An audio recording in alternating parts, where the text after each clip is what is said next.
Olá, queridos irmãos e amigos. É sempre uma alegria podermos estar juntos estudando a nossa lição da Escola Bíblica Dominical. É sempre uma alegria poder saber que você está aí do outro lado, trazendo para a gente o seu tempo, a fim de aprender conosco a palavra do Senhor. Se você é daqui de Cabo Frio, da região, quiser vir aqui nos conhecer a nossa igreja, nós teremos um grande prazer em receber você aqui. Venha, nos visite, se identifique. Diga, eu vi lá, pastor, lá na EBD, falando sobre os profetas de Israel. Estou vindo aqui conhecer. Você é muito bem-vindo, você é muito bem tratado, tá? Estando aqui junto com você, poderemos aí trazer para você um abraço, uma alegria grande em ver você aqui com a gente, ok? Na descrição você encontra os nossos links para nossas redes sociais e também para a revista da Escola Bíblica, revista Palavra e Vida da Escola Bíblica Dominical. Vamos para a nossa lição número 6. Nós estamos estudando a respeito dos reis e profetas de Israel. Nós estamos estudando, é uma lição, um trimestre riquíssimo, que nos dará muito conhecimento de como que a gente anda com Deus, como que a gente vai bem, de como que a gente anda sem Deus e de como a gente vai mal. Por quê? Porque a gente precisa de Deus, ok? Então, esses textos estão escritos lá, alguns ficam escandalizados, mas eles estão escritos para a gente fazer o que precisa fazer e não fazer o que não deve ser feito. Esse é o objetivo daqueles textos estarem todos na palavra de Deus. Deus está dizendo para lá, olha, isso aqui você não deve fazer, isso aqui você deve fazer. Então, nós vamos aí já entrar e caminhar na nossa lição. Andou nos caminhos dos reis de Israel. Depois de Roboão, depois de Salomão, isso não é um elogio, tá? Depois de Salomão, isso é o selo da desgraça. Andou nos caminhos dos reis de Israel é o selo da desgraça. Foram tempos terríveis, que duraram aí aproximadamente 209 anos, que foram de 931 a.C. até 722, quando o Império Assírio entrou lá, se eu não me engano, e derrubou tudo, tirou todo mundo, levou os profetas para a cidade deles e trouxe pessoas de outras regiões que eles já tinham tomado para ocupar a terra, para misturar o povo, para que o povo não se fortalecesse de novo, para que o povo não subsistisse mais e assim exterminar o povo de Israel. Não é? A marca indelével desses reinados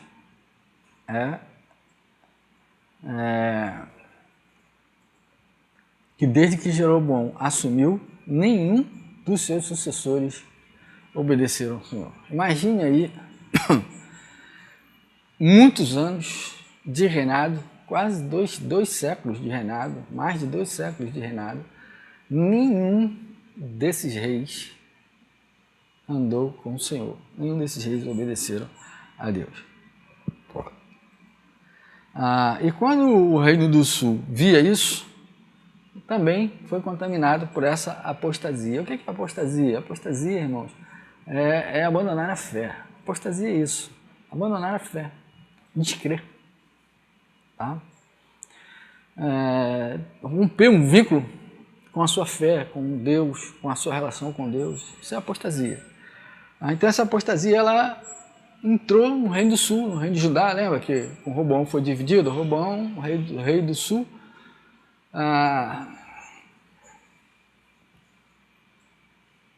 Jeroboão, Reino do Norte.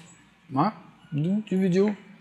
Depois de Jeroboão, nunca mais os reis de Israel obedeceram a Deus. Quando a gente lê os textos, a gente nota bastante que Judá ainda tem alguém que obedece ao Senhor.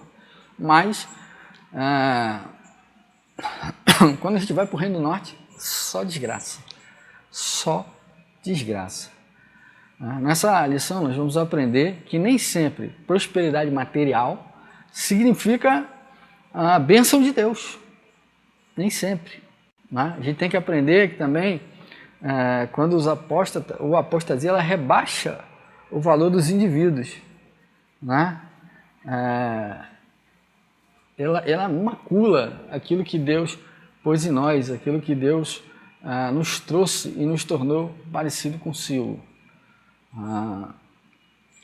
Há uma mácula ali, tá? E nós vamos falar de prosperidade material e miséria espiritual, ok?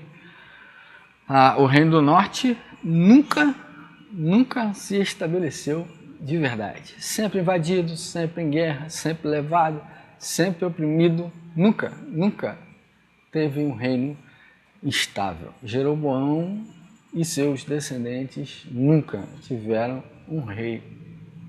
Até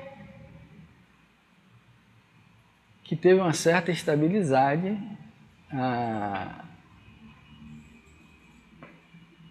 com Onri, né? Onri deu uma certa estabilidade. Foi aí substituído pelo rei Acabe, tá bom? Foi o rei Acabe. Acabe é um dos mais cruéis, mais degradantes, mais horríveis reis de Israel. Ele era um empreendedor, o seu pai era um grande arquiteto, construiu muitas fortalezas, muitas obras, muitas coisas, fez grandes coisas, coisas grandiosas e materiais. O reino de Acabe era próspero, tinha laços com Sidônios através do casamento da filha do Acabe, do rei Acabe, com a filha do rei de Sidom, que era a Jezabel. Você já deve ter ouvido falar dela, uma pessoa extremamente miserável espiritualmente. E aí, nesse tempo de Acabe, apesar da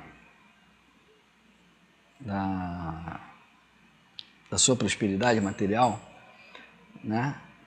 Apesar das construções monumentais e opulentas, o reino passava por um período de profunda degradação moral e espiritual. Degradação moral e espiritual.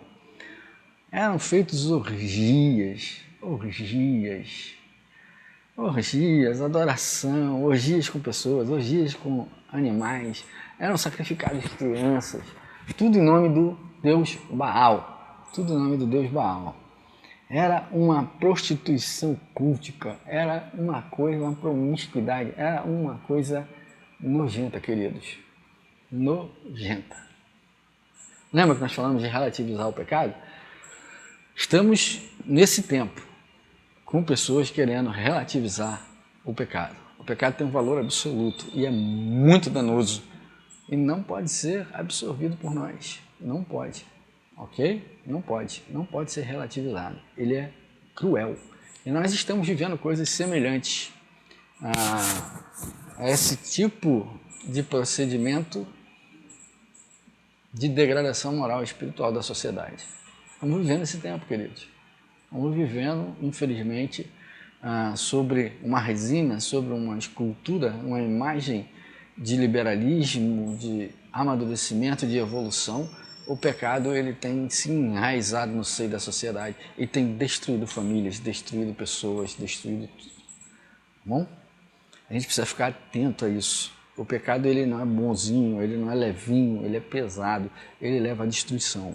E se nós não percebermos, nós vamos ceder e nós vamos ser devorados por ele. Tá? A partir do ímpio rei Acabe, começa em Israel a adoração a um Deus abjeto. Sabe o que é um Deus abjeto? É um Deus desprezível. É um Deus desprezível, abjeto. Chama-se Baal. Tá bom? Horrível. Baal horrível. Procura a imagem de Baal que você vai entender aí o que eu estou querendo dizer para você, você vai achar aí no Google, no seu navegador. Tá bom? Israel, o Reino do Norte, vivia um tempo de prosperidade, de construções, estavam profundamente mergulhados na miséria espiritual. Tinham muita riqueza, era um reino opulento, era um reino visível, era um reino de garbo e elegância, mas era um reino de degradação e moralmente desprezível, espiritualmente desprezível. Era coisa de miséria, entendeu? Assim como o juízo de Deus veio sobre o reino do norte, ele também virá para aqueles que não possuem temor do Senhor, quer sigam reis, quer sejam pessoas comuns. Essa é a lição que nós temos que tirar.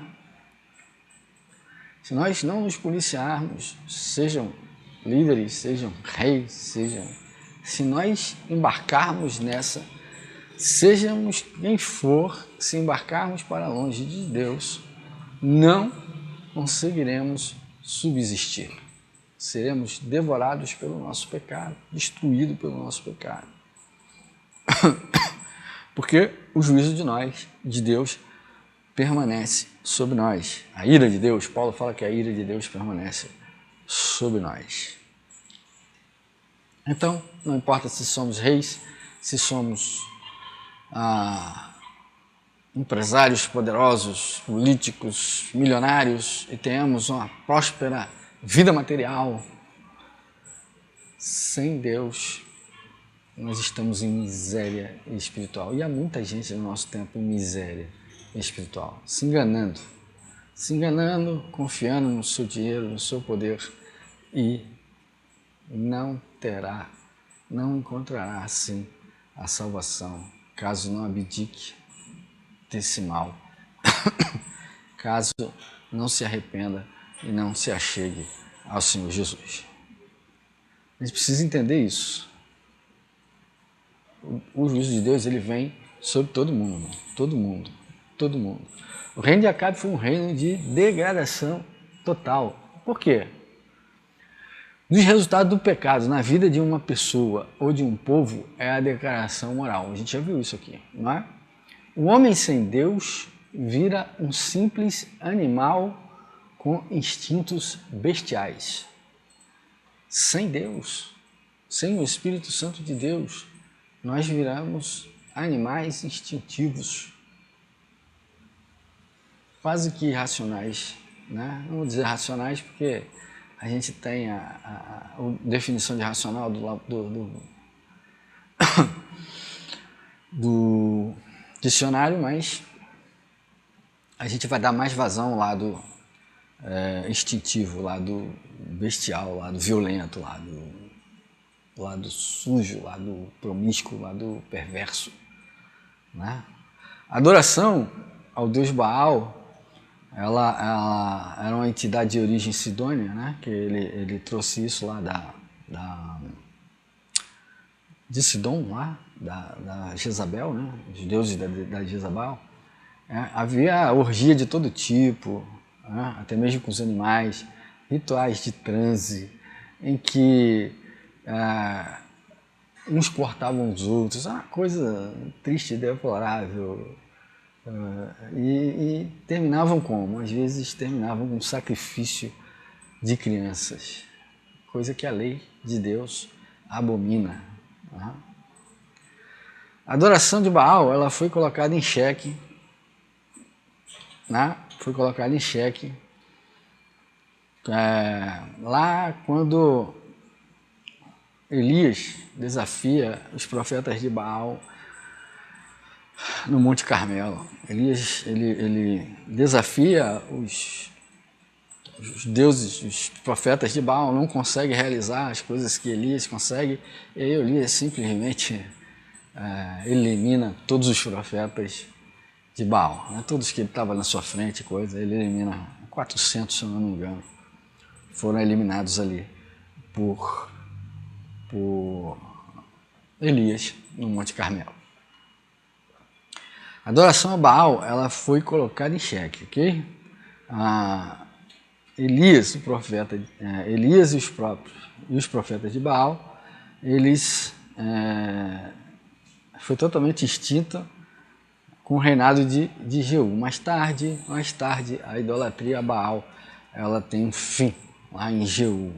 É um reino bem mais para frente. Quais as lições que a gente pode extrair daqui?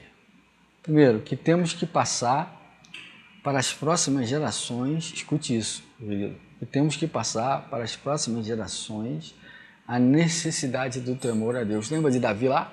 Davi passou para Salomão, mas Salomão não passou para Roboão, e isso fez com que o reino se dividisse. É preciso deixar o quê? O legado de temor e amor a Deus, de misericórdia. A maior responsabilidade de cada um de nós, do povo de Deus, é garantir que as próximas gerações, que a próxima geração ame ao Senhor de todo o coração, de todo o coração. Esse é o nosso compromisso. Precisamos ter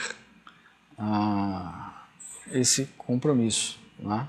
Segunda lição, também uma construção, talvez a geração que vivemos seja muito semelhante à geração dos reis de Israel. Tá? Vimos avanços em muitas áreas, né?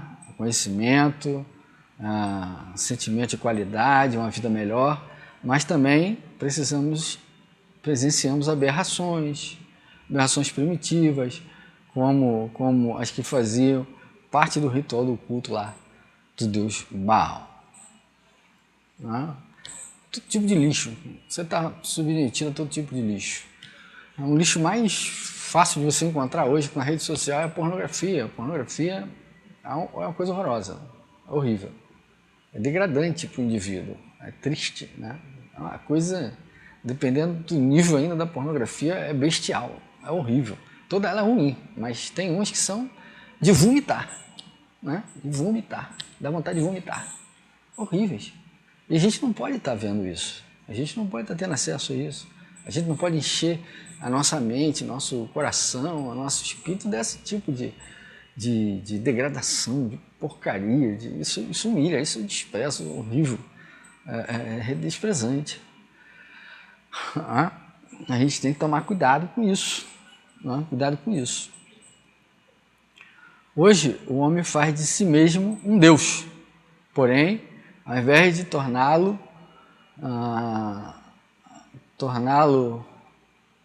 de melhorá-lo, torná-lo semelhante à divindade, o pecado tem tornado pior que os animais. O pecado tem nos tornado pior do que os animais. Não podemos colocar a nossa vontade, o nosso ego no lugar de Deus. Nós podemos ser o nosso próprio Baal. Poderemos fazer como Salomão, estribar nosso próprio conhecimento, agir por nossa justiça e vamos falhar na nossa caminhada e vamos ter grandes prejuízos por conta disso. E o juízo de Deus? O juízo de Deus vem para todos. Deus não coadunou, Deus não corroborou a ação dos reis de Israel. Ele não deu apoio, ele não firmou.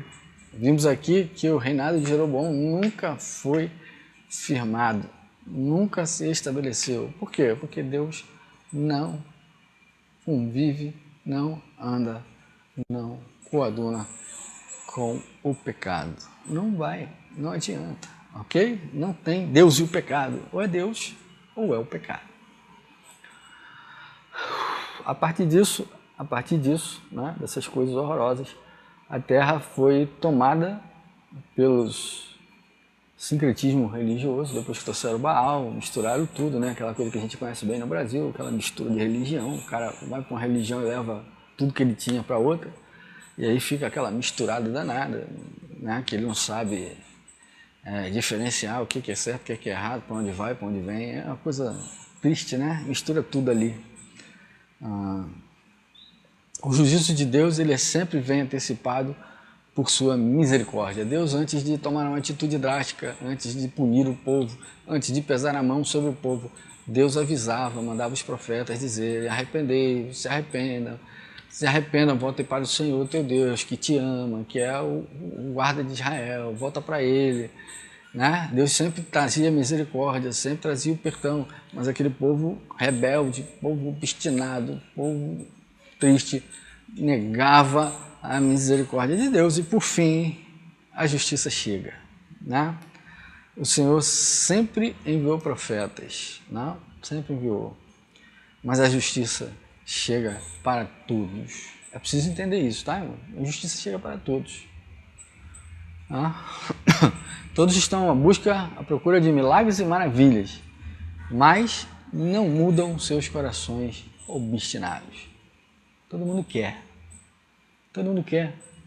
Porém, sem santidade e um coração quebrantado, é impossível agradar a Deus.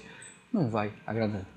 Se você não pedir perdão dos seus pecados, se você não se arrepender dos seus pecados, se você não se entregar na mão do Senhor, você não vai conseguir de maneira nenhuma prosperar, agradar a Deus. Nessa lição, irmão, vimos o quê? Que o desrespeito, né? Vimos que a despeito da riqueza material inicial das tribos do norte, eles estavam o quê? Na mais profunda miséria espiritual, idolatria e miséria espiritual. Aprendemos também que quanto ao pecado, ele é capaz de reduzir o valor do indivíduo, a imagem e a semelhança de Deus. O pecado, ele destrói a imagem e semelhança de Deus na nossa vida. Sabe foram feitos a imagem e semelhança? A moral de Deus, aqueles atributos comunicáveis, que a teologia chama de atributos comunicáveis, eles são pervertidos e aí a gente passa a viver uma vida completamente diferente daquilo que Deus planejou para a gente. Ok? Aprendemos quanto ao juízo de Deus, que ele é infalível, mas sempre vem antecipado pela sua misericórdia. O juízo de Deus é sempre antecipado. Você é sempre avisado. Você é sempre avisado muitas vezes antes que Deus cumpra a sua justiça na sua vida, na vida do seu povo. Tá bom? Você tentado estabelecer uma relação entre a prosperidade material e a bênção de Deus? Você acredita que prosperidade material é a bênção de Deus? Ela é a mesma coisa? Se você não tiver bênção material, você não é abençoado por Deus? Você acredita nisso? Você consegue perceber a relação entre os pecados de Israel no passado e os da nossa geração hoje? Você consegue identificar, você consegue perceber, você consegue se desviar deles? Como você consegue relacionar a justiça e a misericórdia de Deus? Como é que na sua cabeça aí você consegue relacionar o que é misericórdia e o que é a justiça de Deus? Vou facilitar para você. A justiça de Deus engloba a misericórdia. A misericórdia faz parte da justiça de Deus. Na verdade, ambos são elementos do amor de Deus por nós. Que Deus abençoe a sua vida, que Deus abençoe a sua família. Muito obrigado pelo seu tempo, pela sua atenção. Nos vemos no próximo domingo com a graça de Deus.